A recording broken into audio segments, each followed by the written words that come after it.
Hi, my name's Jason Pope from Selec Group. We're a solar installation company based in Cambridgeshire. So one of the questions that people often ask me is, do I need to clean my solar panels? And like many of my other questions, you will see it depends. So these particular ones are south facing. The pitch of the roof, you can see, is fairly standard.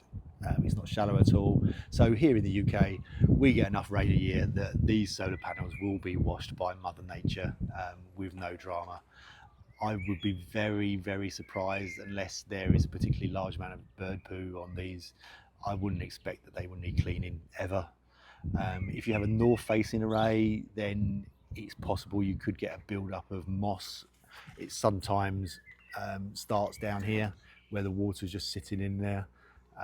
And over a number of years it may need a wash.